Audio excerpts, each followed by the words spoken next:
La Révolution contre la terreur ou l'exception française. La terreur que les Français subissent depuis 3 ans maintenant ne tombe pas du ciel. Elle est le prix à payer pour leur conscience grandissante. Et cette conscience est devenue révolution. Alors que le cœur des médias inféodés aux mensonges annonce sans honte des scores de mobilisation soi-disant piteux, les gilets jaunes poursuivent leurs actions, les affûtent avec inspiration et ciblent les responsables du désastre. Partis des ronds-points de la France profonde le 17 novembre 2018, ils ont fini par atteindre le premier des 7 cercles de l'enfer oligarchique. Au 7e samedi de l'an 1, les gilets ont tapé BFM et France TV.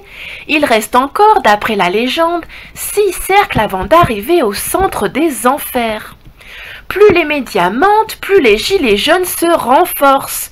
Plus les médias s'enfoncent, plus les gilets jaunes grandissent.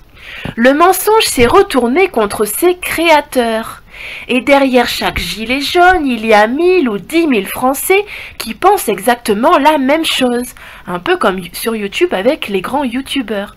En finir avec ce système de propagande pathologique, de déformation permanente de la réalité. Poutine est soi-disant un tyran, Caroline Forest serait gentille, BHL a toujours raison, Dieudonné serait fou, Attali voire bienveillant, etc. Il est inutile de citer les noms des porte-paroles du mensonge, tout le monde les connaît et ils ne sont que les seconds, voire les 4e couteaux. Si le pouvoir change de main, ce qui n'est pas gagné, ils changeront de discours pour adopter le discours dominant, parole de serpent. La purge n'est pas nécessaire, elle se fera naturellement en chacun de nous sous la pression de la nécessité. Il y a des hommes souches comme il y a des cellules souches. Leur fonction varie en fonction des ordres venus du niveau d'organisation supérieur.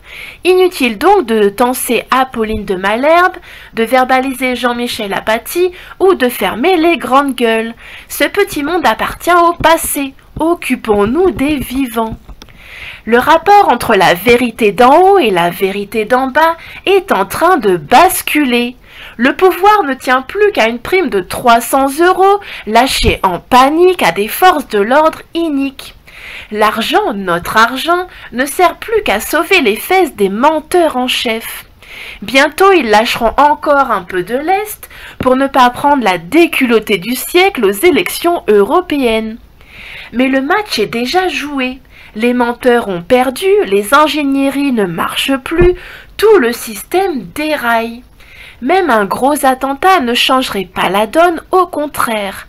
La fureur populaire se dirige par instinct contre les profiteurs de la terreur. Cette révolution a ceci de spécial qu'elle est précédée de la terreur. D'habitude, la révolution est suivie de la terreur, comme en France en 1789, en Russie en 1917, en Iran en 1979. Encore une nouvelle exception française. Personne ne sait où ce mouvement va entraîner la France, mais il l'entraîne dans la bonne direction.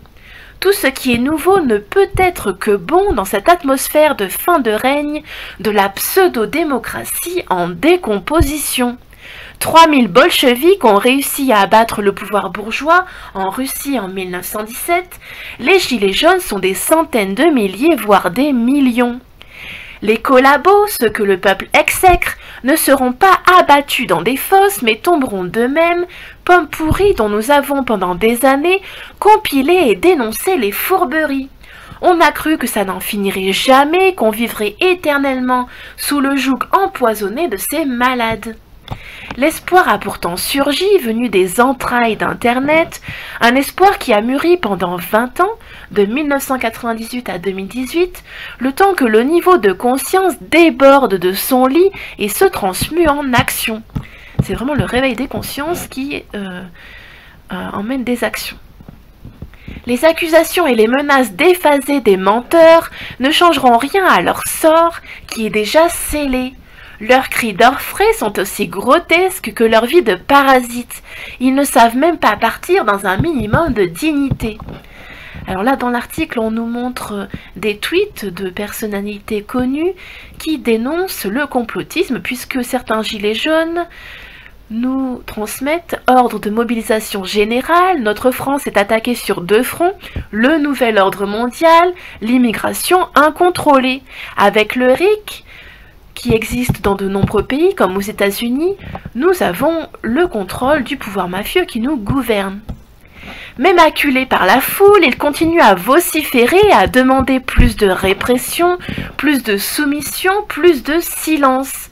Les Français ne supportent plus leurs paroles rageuses, leur haine viscérale du peuple, ils se fichent complètement du peuple, leur incompréhension totale de ceux qui les nourrissent. Les vaches à lait coupent le robinet à lait. Des grèves d'impôts se profilent sur le Darknet. Les 10 000 employés de France Manteau-Vision devraient comprendre que la cuisson des carottes s'achève. En insultant jour après jour ceux qui les nourrissaient, ça ne pouvait que mal finir. Mais que les employés du ministère de la Vérité se rassurent. Ils seront tout simplement au chômage comme plus de 6 millions de Français. Adieu les sermons de France Télévisions, cette armée de racailles a signé son arrêt de mort médiatique. Il fallait partager le micro plus tôt, avant la colère. Inviter en plateau quelques gilets jaunes pour les gronder ne suffira pas à apaiser la colère.